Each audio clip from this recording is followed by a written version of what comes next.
சாணக்கிய நீதிக்கு தொன்று தொட்டு இன்றளவும் மவுசு குறையவே இல்லை. இந்த நீதி நூலில் மனித வாழ்க்கையில் நாம் நிச்சயம் கடக்க வேண்டிய கட்டங்கள் மற்றும் தெளிவான விளக்கம் கொடுக்கப்பட்டுள்ளது.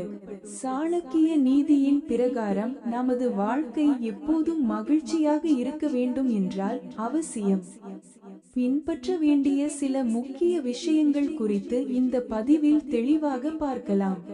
சாணக்கிய நீதியிலிருந்து திரட்டப்பட்ட தகவல்களின் பிரகாரம் வாழ்க்கையில் நீங்கள் எப்படி இருந்தால் சந்தோஷமாக இருக்க முடியும் என்று நிச்சயம் உங்கள் மனதுக்கு தெரியும். அதனை சரியாக பின்தொடர்ந்தாலே வாழ்க்கை மகிழ்ச்சி நிறைந்ததாக இருக்கும் என்கின்றார்.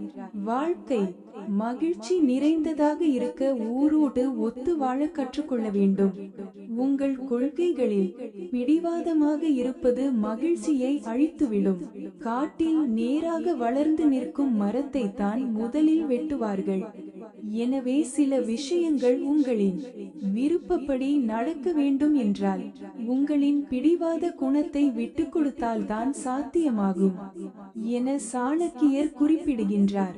திருமணத்தின் பின்னர் கணவன் மனைவி உறவில் மகிழ்ச்சி வேண்டும் என்றால் கணவன் மனைவி சிறந்த நண்பர் போல் இருக்கவும் ஒருவருக்கொருவர் விட்டு கொடுக்கவும் கற்றுக்கொள்ள வேண்டும். சாணக்கிய நீதியின் அடிப்படையில் உலகத்தில் இருப்பதிலேயே பெரிய நோய் காமம்தான். அதுபோல் அறியாமைதான் நமது மிக பெரும் எதிரி. கோபத்தை விட கொடிய நெருப்பு வேறு இருக்க முடியாது. இந்த உணர்ச்சிகளை கட்டுப்படுத்த தெரிந்தவர் வாழ்வில் மகிழ்ச்சிக்கு பஞ்சமே இருக்காது. பிறப்பிலேயே பணக்காரனாக இருந்தாலும் நிச்சயம் கல்வி கற்க வேண்டும் என்கின்றார் சாணக்கியர். செல்வம் இருக்கின்றதே என கல்வியில் அக்கறை அற்றவனாக இருப்பது வாழ்க்கையை துன்பம் நிறைந்ததாக மாற்றிவிடும். அனைத்தையும் இழந்துவிட்டோம் என்ற நிலையில் கூட கல்வி என்ற ஒரு விஷயத்தை கொண்டு அத்தகையும் மீட்டெடுக்க முடியும். வாழ்வில் உண்மையான மகிழ்ச்சியையும் பாதுகாப்பையும் கல்வியால் மட்டுமே கொடுக்க முடியும். ஒருவர் எந்த அளவுக்கு தனது அறிவை வளர்த்து கொள்ள முயற்சி செய்கின்றானோ அந்த அளவுக்கு மகிழ்ச்சியான வாழ்வை வாழ முடியும் என சாணக்கியர் குறிப்பிடுகின்றார். வாழ்வில் மகிழ்ச்சி நிலைக்க வேண்டும் என்றால் ஆன்மீகத்தை மனதார கடைபிடிக்க வேண்டும்.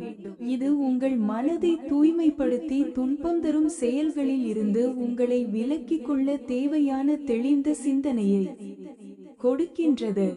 சாணக்கிய நீதியில் குறிப்பிடப்பட்டுள்ளதன் பிரகாரம் ஒருவர் எந்த அளவுக்கு அதிகமாக கடின உழைப்பை கொடுக்கின்றாரோ அதைவிட பல மடங்கு மகிழ்ச்சியை அனுபவிக்க முடியும்.